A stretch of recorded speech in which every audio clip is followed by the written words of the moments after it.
I get asked a lot of questions about my Humvee, but there are two questions in particular that get asked a lot. Firstly, is it bulletproof? Secondly, did it serve overseas in active combat?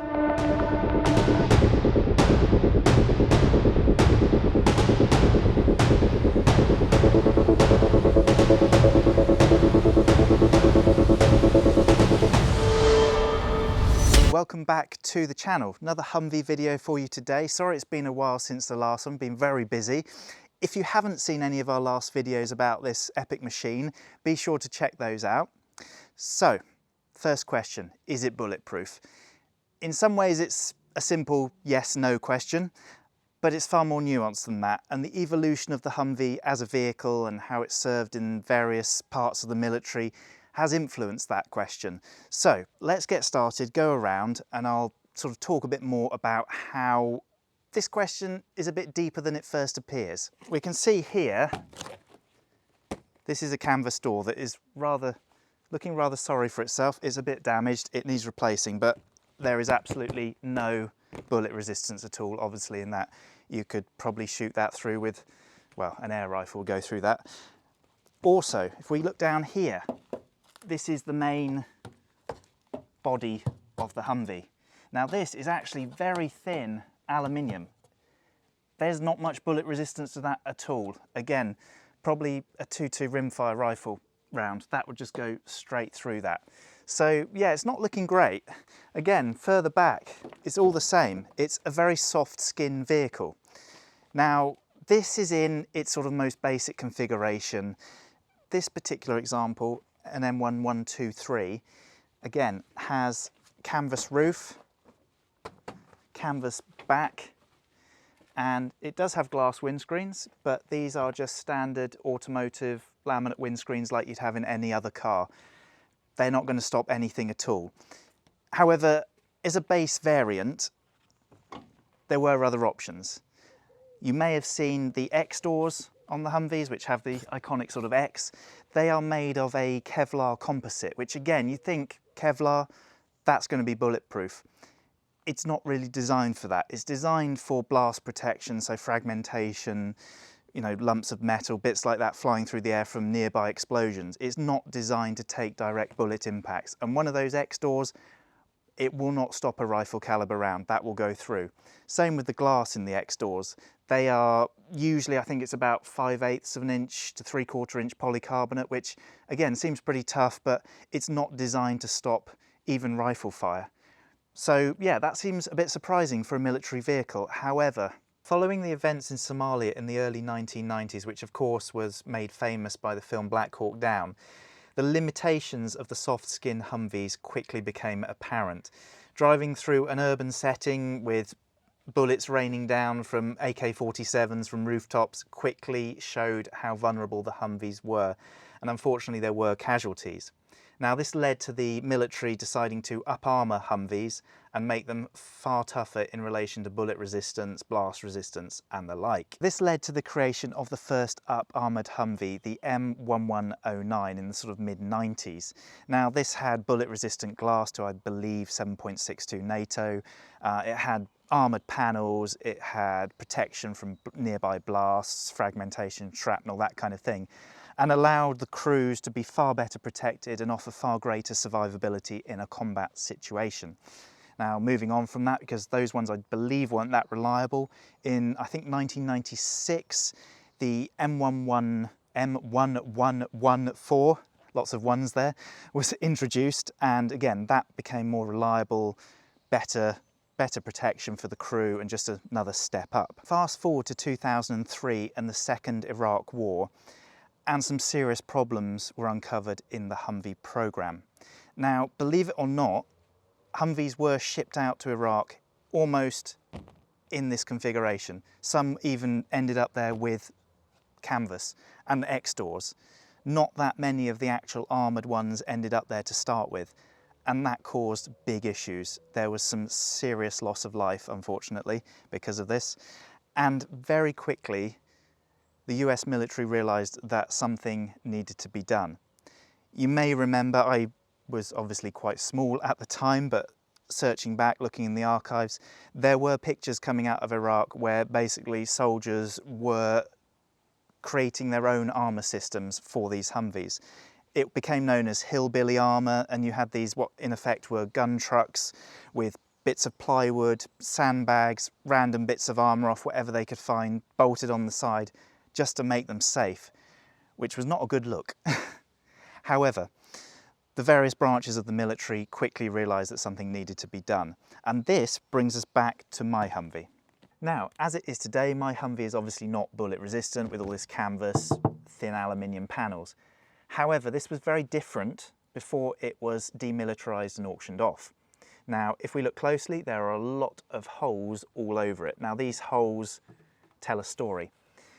They tell a story of something called the Marine Armour Kit. Now, this was developed very quickly by the Marines in 2004, in-house by their own engineering teams, and shipped out to Iraq to be fitted mostly in the field to Humvees to give the crews a better chance of survivability as the war turned into an insurgency. Now, the armour kits basically consisted of panels that covered all the sides, ballistic doors which were made of very thick AR500 or Hardox steel, roofs, blast protection, and obviously ballistic glass in the windscreens and such like. They also included uprated springs because all of that extra weight so that the suspension didn't just collapse, and also air conditioning units because, believe it or not, these shipped out to the Middle East originally without any form of air conditioning, and people were getting heat stroke and all sorts. So, big upgrade, but this was a field upgrade program. So a lot of these Humvees were equipped in the field by technicians, by Marines, by whoever was out there and available at the time. This was a very high priority, get it done kind of operation. So, the Marine Armour Kit, or MAK as it was shortened to, came in a couple of different versions. There was a 2-door and a 4-door. Now, these kits were designed to basically fit any Humvee, whether it was soft top, hard top, X doors, canvas doors. It was designed to fit on any of them, purely to get it out there quickly, get the Humvees armoured and protect the troops. My Humvee was a US Marine Corps Humvee, and I believe did in fact have the Marine Armoured Kit fitted, because if we look at all the holes in it, those holes match up perfectly to the bolt holes that you can see in archive pictures of other Humvees with the kit fitted. Now, also looking at the paint lines, because this has been repainted several times, there are some quite weird lines in the paint and the camouflage patterns, and those lines match up perfectly with some of the armoured panels on the 2-door kit, so I believe this had the 2-door kit fitted. Now, the 2-door kit fitted to the M1123 basically had a large steel AR500 box around the back truck bed area. Now, that allowed for these bench seats to be protected, so if you're carrying troops in the back, they're not going to be shot at, they're protected. And it also acted as a platform in effect. In some pictures you'll see soldiers with their machine guns on the roof shooting out. It basically created a gun truck in effect. I'm not going to go through every single thing on here that shows that this kit was fitted, but an example here that we can clearly see is here. On some variants there would have been a fording exhaust, which is a big tall exhaust pipe, comes up to about here to keep the water out if you're going through deep water. Now you can see there is a bit of a bodge aluminium patch here that's gone over a hole, and if we look underneath there is actually the original support still in place where the fording exhaust was. Now this exhaust wasn't really compatible with the extra armour that was put on, so that would have been removed. So again, another example of, yes, this Humvee did have that kit fitted. Moving on to by the door, we have a lot of extra holes. Now these holes were for a sort of continuous piano style hinge, which allowed the heavily armoured doors to be fitted, because these kind of hinges would be absolutely no good for a door that weighs over 100 kilos. Moving on round to the front, around the windscreens we have some new retainers, and also there is a bit of a zigzag pattern in the camouflage paint, which again is consistent with the ballistic glass that was fitted for the marine armoured kit. We have here marked TP50 tyre pressure, 50 psi. Now the standard sort of tyre pressure for a Humvee like this is around 35. However, because of all the additional weight of the armour kit, the tyre pressure has to be put up to around 50 to overcome that. Another indicator here that the two-man armoured kit was fitted to this Humvee is that this tailgate is not the original tailgate. Now, that might just seem like someone lost the tailgate and changed it along the way, but the two-door armour variant did away with this, and it had sort of like a double door system in the back, and all the holes down the bottom line up with that as well, hence why a different tailgate has been fitted. And finally, if we just go back inside,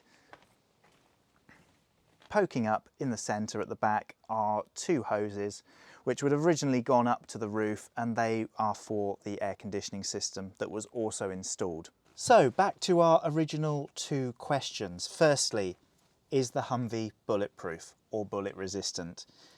In this configuration, absolutely not.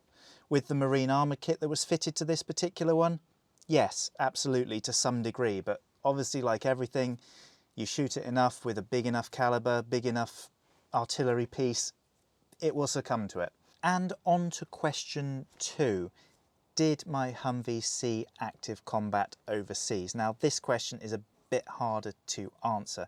If I was in the United States, I could put in a Freedom of Information request with the US Marine Corps and they would have it on record where this was and when. But unfortunately I can't do that. However, there are some clues. Now, the mileage on this Humvee is a good one that can be used to give us an idea of did it serve overseas, because it's done approximately 14,500 miles. Now that is actually quite high for one of these. It's not high at all, but for one of these it is quite high. If it had just been on a base somewhere in California or whatever, just driving around, just dropping stuff off, moving things, logistics, it probably wouldn't have that many miles. Now, I know the speedometers on these get changed all the time. However, the mileage is consistent with A, when it was imported into this country, and B, when it was rebuilt in 2009, I believe, and had new engine gearbox by the Iron program. And that mileage is consistent. So I believe this is the original speedometer, which says it has covered some serious distance. A small, very minor thing that doesn't really prove anything, but I have actually found quite a lot of sand in the battery boxes and various other places on the vehicle. Again, that doesn't prove it served overseas, but it has been somewhere sandy at some point. Now, something that disproves the fact is it's still in its woodland camo colours. Now, in Somalia, Black Hawk Down, they were in the woodland camo colours, and interestingly, in the beginning of the Iraq War, they were also sent overseas in the woodland camo. You'd expect it to be the desert camo, the desert tan colour. That would make, if it was that colour, you would think more realistically, yes, it had served overseas. But however, during the beginning of the Iraq War, a lot of the Humvees there, and the ones with the marine armour kit fitted, were in the woodland camo pattern still. So that doesn't disprove it. So woodland camo doesn't really prove one way or the other. We have a sticker in the centre that talks about operators' tactical checklists. I don't know whether that's fitted to all of these, that sticker. That kind of makes me think that yes, it may have been in active combat, because yeah, if you've got a tactical checklist there, would that be fitted to all of them? I don't know. I'm not that much of an expert to know down to every sticker whether that should be in this Humvee or not. As I'm sure a lot of you saw a few years ago on the news, very famously covered when the US military exited Iraq, a lot of vehicles such as this were left behind, and Black Hawk helicopters and a lot of very expensive military hardware. Now, you'd think if this was over there at some point, it would have probably been left as well. However, due to the age of this Humvee, the spec it is, the fact that, yes, it did have the marine armour kit fitted, if it was out there, it would have been very early on during the conflict, and it is potentially possible that it was shipped back for the rebuild in 2009 and then remained in the United States. Because as the conflict progressed, these kind of Humvees became obsolete. The turbocharged ones, the M115 ones, the M115-2s, the actual built from scratch up-armoured ones with the frag kits, they became the de facto go-to in Iraq. So, to answer the question, did my Humvee see active duty? I do not know for sure, but there are a lot of things that suggest that yes, it did. Without running the serial number through the Marine Corps records, I can't be 100% sure. But yes, I think with a fairly high probability that it did serve in active combat at some point and hopefully protected the people that were inside it. So, there we go. I hope that was an interesting video for you. I know I'm not driving the Humvee around. I know there haven't been many driving videos for a while. We will get to that soon, but I've been very busy, so stay tuned. And if you haven't already, please subscribe. And thank you for watching, and we will see you next time on Welcome to the Country.